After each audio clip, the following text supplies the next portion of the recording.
Welcome to the bold analysis, ladies and gentlemen.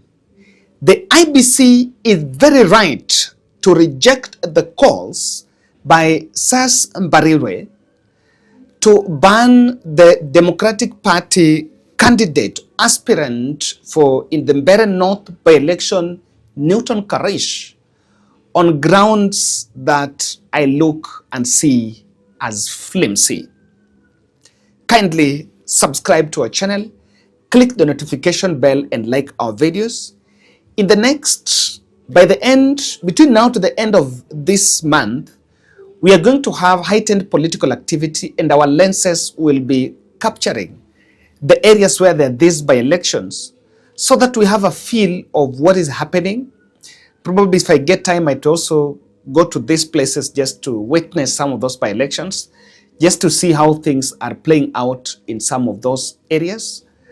But I think Sas Mbeere demanding that Newton Karish be banned from contesting simply because Rigathi Gashagua is campaigning for him and DCP do not have a candidate there.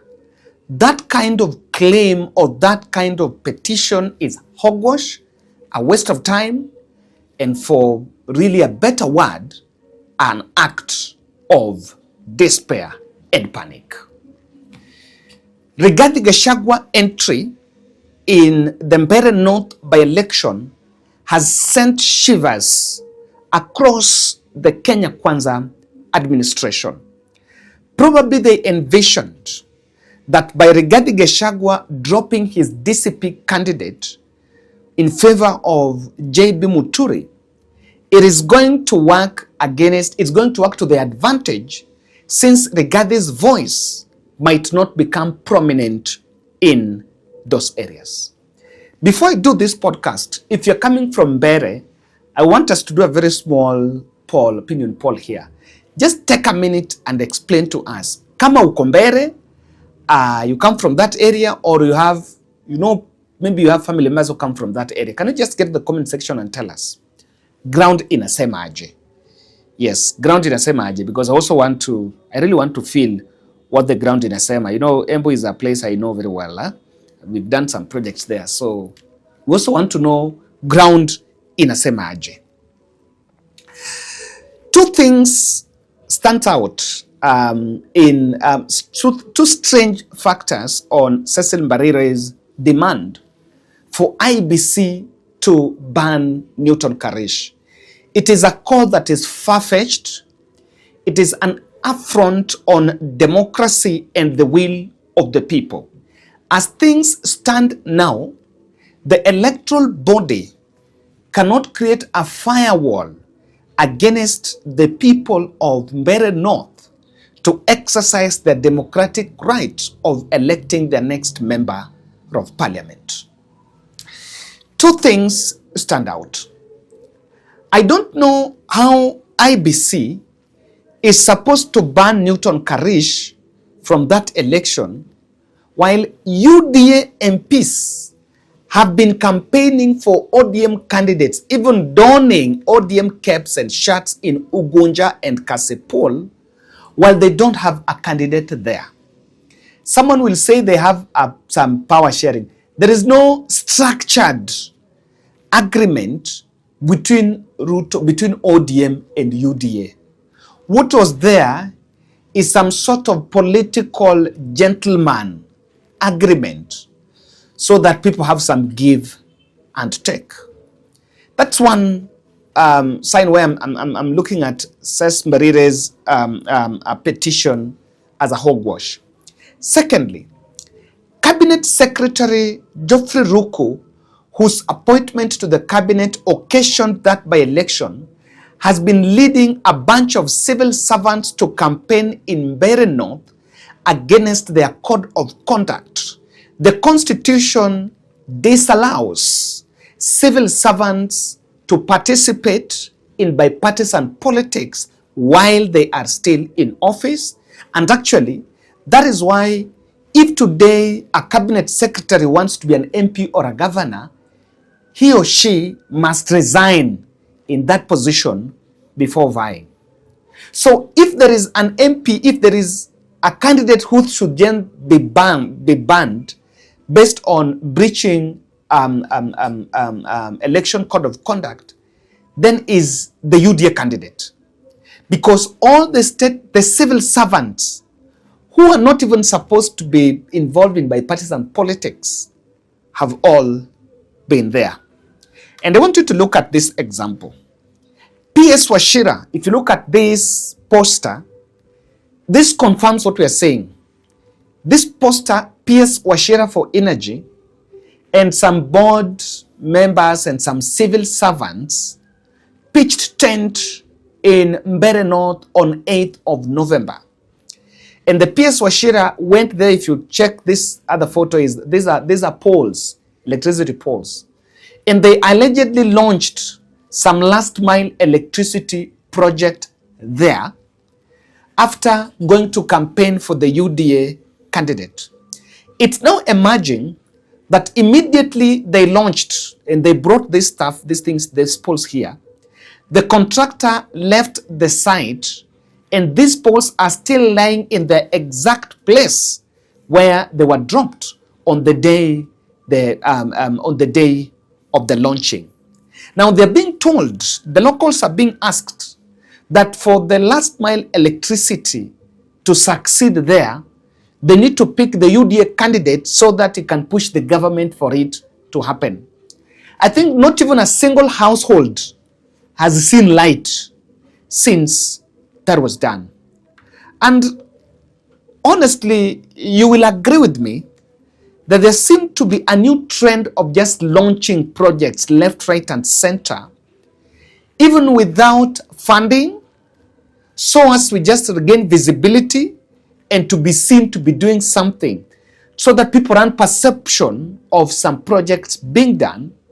And since William Ruto made some tour in Cumberland, Ukambani leaders are raising some questions that we can't afford to ignore. Ya kwamba jana kulikuwa sinema kubwa sana hapa Makueni. Juzi. Sinema kubwa sana. Unaona pale umepata barabara imewekwa kidogo. Hiyo kidogo umeona imewekwa karibu miaka 6. Ikakuja ikakuwa launch jana, matingatinga ilikuwa pale. Watu kukakuwa sherehe kubwa. Wakasema fire si fire. Sasa leo hakuna tingatinga yoyote. Ni kibao tu peke yake. Sasa ni jivu si jivu. Ni jivu si jivu. Si ni jivu. Sasa fire imeenda. IBC has, however, declined that push.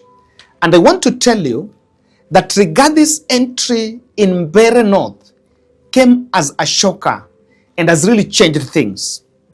If you check state bloggers, there is one factor you will see, that they've been picking clips from Rigathi Gashagua's rally, some things Rigathi Gashagua is saying, and those are the clips that they're responding to.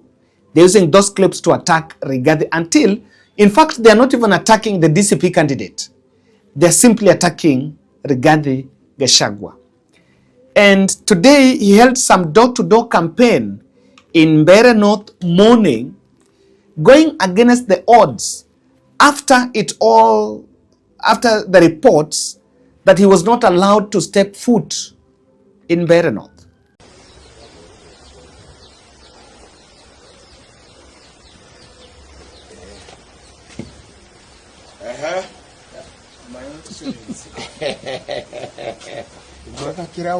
Muno oro waku bia gicera eni ya ugu giururai oka kuhoya cai akarisu turahoya ngwicagia ne mukurigirwa ni kabura abana mwina thina mwiko niguo ni mweka rucire tene ni mweka wega auga tukoje guku tuhoya cai na mwe ni mukumenya mwakinya kwa mamu wenyu lengi bona muno ana no ndo ukinyanga guku oinga ya bara thime na mweke wega yo ni roho bana yo ni roho poa bwana wagwan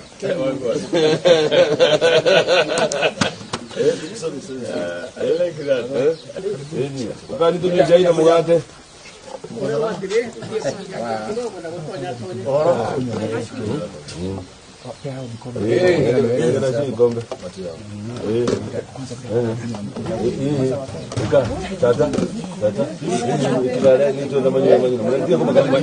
Don't worry.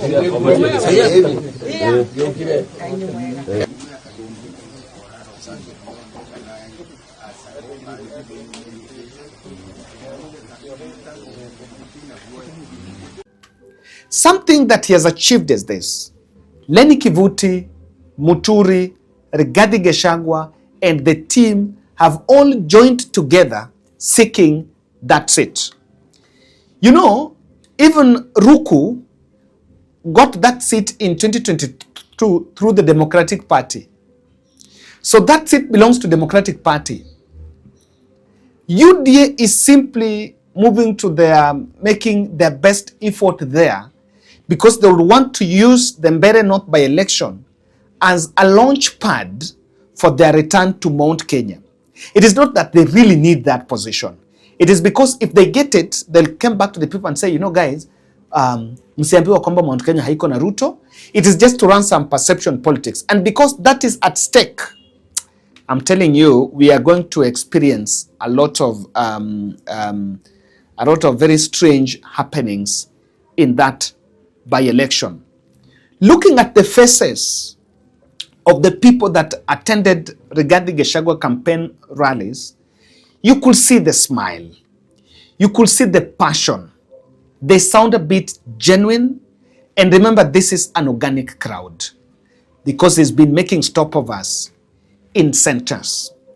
His presence there has bolstered the opposition because there are reports that Moses Kuria is planning to drop his candidate on Chama cha Kazi. The candidate who is vying on Chama cha Kazi was supposed to be DCP candidate. But the moment Rigathi Gashagua withdrew the DCP candidate in favor of the Democratic Party, that candidate, Duncan Chui Mbui, decided to decamp and join Moses Kuria's party, where he was given a nod to vie for the seat. And reports are that Moses Kuria is willing to drop Duncan Ruko's bid just to make sure that all that is needed is achieved.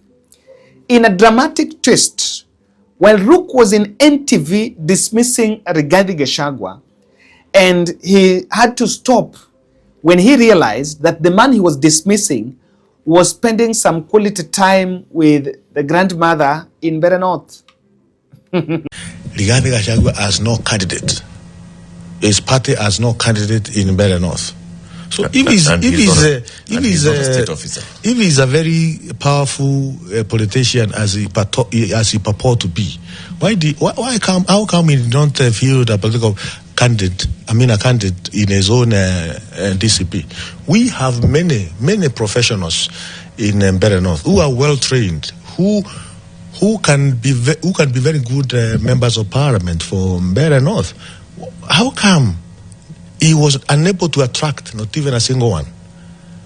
It tells you how weak he is. It tells you how people of Mbeere North I think we both know are because ready to show him on 27 of this month. Because you're the immediate former MP and you're very well versed in politics. We all know the journey towards arriving at this single opposition candidate for Mbeere North and others, right?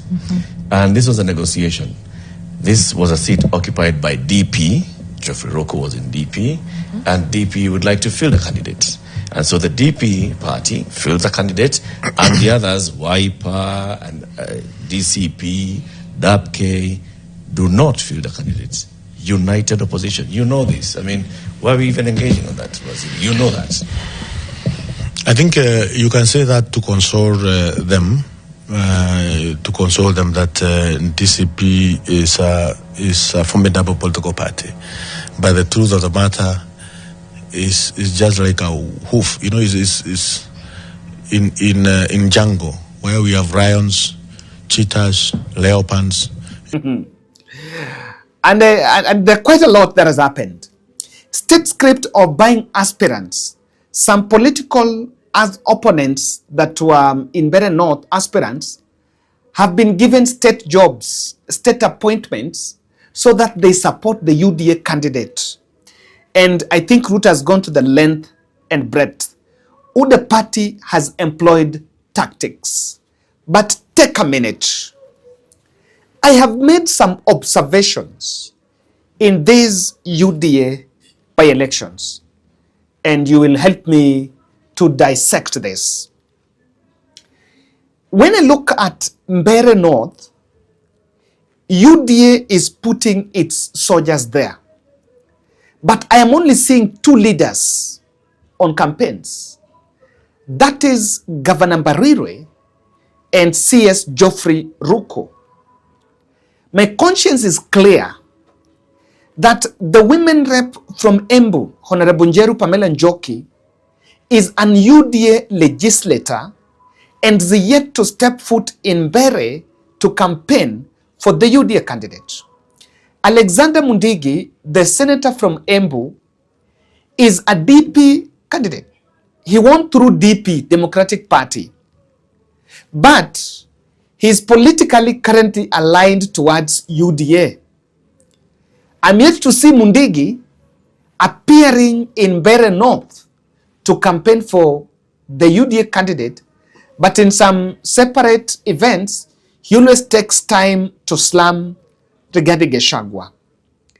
I have even seen William Ruto's challenging MPs from Rift Valley spending time, even the president's PA, Farouk Kibet, spending time in Kasipul, Ugonja, and Malava. But I am not seeing them stepping in Mbeere North to campaign for the UDA candidate. Let me not go far. Even within Mount Kenya, there are leaders that publicly they swear allegiance to William Ruto. I'm talking of Kina Kimani Ichung'wah. I'm talking of Kina Betty Maina. I'm talking of Kina Mbeere Member of Parliament Eric Wamumbi. I'm talking of, you can add into that list several of them. I am not seeing them campaigning in Mbeere North. Even the UDA Secretary General Hassan Omar, he has left the chairperson, Cecil Mbeere, to do the campaigns in Mbeere North alone. Even the UDA party secretariat, the chairperson, SG, organizing secretary, and all that, even the party headquarters, I'm yet to see them pitching tent to campaign for their candidate in Mbeere North. Even Osoro. But there seems to be some withdrawal, because even if you look at Farouk Kibet in Malava, he's campaigning alone. Kina Dan Wanyama and UDA leaders from Western Kenya who swear allegiance to William Ruto seem to have dropped, and they're not part of those campaigns. I even saw Farouk Kibet campaigning with Ayub Savula, who is the Democratic Party, the deputy governor from Kakamega, on Democratic Party ticket. So, on the Democratic DAPK ticket. Now, I want to explain this. I think Cecil Mbeere is out of his mind to demand Rigathi not to campaign there. But they fear Rigathi Gashagua because of his influence there. I need to say that if you look at those who are campaigning in Mbeere North, there is no leader that matches Rigathi's influence or Rigathi's energy there.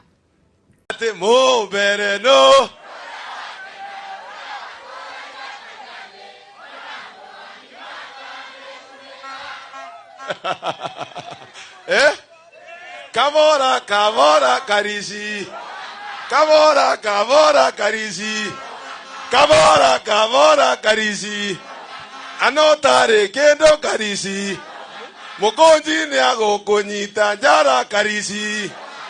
Karigi jini ago konyita jara karisi. JB Moturi ni ago konyita jara karisi. Rene kevuti ni ago konyita jara karisi. Adwa momenje ne metekera karisi. Hey, jipigeni makofi. Rewa koromutiano na getonga wa Mokonji. Ule wa form ni kujituma. ule ati Amodoyo wetu Karis niye ndiramu supporter. Lene kevuti ni aramu supporter. Jaibi muturi ni aramu supporter. Enywe adomo meji. Enywe. Wangapi nione kura Karis kura. Karis anatosha atoshi. Aingie bunge asiingie. Aingie. Nyinyi watu ya Momenji muko na kura 9,000. Mimi naomba nyinyi kama kiongozi wenu kwa heshima ya kwamba 9,000 votes ya Karis mujase asubuhi mapema. Si ndio? Mimi nimekuja na Metheka Lentore. Ameenda pale ameongea na wa Meru 4,000 wamekubali. Ukiongeza ya wa Meru na ya Muminji ni 13,000. Mimi nimeongea na Wakikuyu ni 5,000 wamekubali. Si ndio? Jaibi Muturi ameongea na watu ya Kanyombora wamekubali. Lene Kevuti ameongea na watu yake wamekubali. Je, nyinyi watu wa Momenji mmekubali? Mmekubali? Kwa nini ndokeka roroka? Na mkibeba pesa na roko? Mnaweza uza mtoto wenu pesa? Adu wa Momenji. No mwendie mwana wanyu besha. Ndamori atere andu aitu. Mwana oyo atimia nenyu mwaciarire. Nenyu morarete. No mwetekere kwendia mwana wanyu gwika songo besha. Tondu Mbarire oyo wetagwo Karinda arerire Ruto andu a Mbeere North muno andu a Muminji ni andu athini ni andu agieki mangeheo besha gutire undu matangika no mendire kinya mwana wao. And that will have to be confirmed. Why do you think UDA MPs are withdrawing from the Mbeere North by-elections? Take a minute and explain. If you have some reason, why do you think they've withdrawn from those by-elections? From my end, I think we are in a transition. There is no secret that UDA is a dead party and whatever is remaining is the shell. I think these MPs don't want to put on the yellow colors because in the next year they might shop for new parties. And now you don't want to be associated with the UDA party. That is why even ODM, that is why even William Ruto is trying to camouflage ODM with UDA so that he can come up with some mongrel of a party to use for 2027 elections. So people are not going there because they don't want to put the UDA colors. I'm very sure the only people that are confidently will be comfortable to use UDA are William Ruto's rift politicians. But the other parts are under threat. Mount Kenya is under threat from Jubilee and DCP. In Western Kenya, they are under threat from DAP-K, probably an ODM. Nyanza and the coast, they are under threat from the ODM party. And Ukambani is fully locked for Wiper party. So there is a probability that also these MPs are fearing a confrontation with Rigathi Gashagua. You will understand that Uhuru Kenyatta said something that wemeuza sera, hiyo maneno ya kutukana Rigathi kujifanya unafuatia Jubilee haitakusaidia. And the leaders, the reality is dawning that Rigathi's influence is going to be pivotal in the next general election, and they are not going there to avoid confrontation with the Rigathi Gashaguas. But also, it cannot be wished away that probably the leaders understand that UDA are not within the range of winning that seat. So instead of camping there to campaign long, they don't want to be associated with that by election so that they can get some excuse out of it. They can get, because honestly, let's say there have been empowerment forums going on and they've been moving across the country campaigning for the other candidates. Why is it that in Mbeere North it's only SES and Ruku who are campaigning? The situation is also hostile for pro-Ruto MPs who might fear being heckled and embarrassed at the time not all things are stable within the party. I am finishing this podcast and I'm going to take the next 30 minutes after posting. I'm camping at the comment section because I want to see probably our viewers coming from that area, those who come from, people who come from Mbeere North, tell us who is going to win that seat. Thank you. Watch out.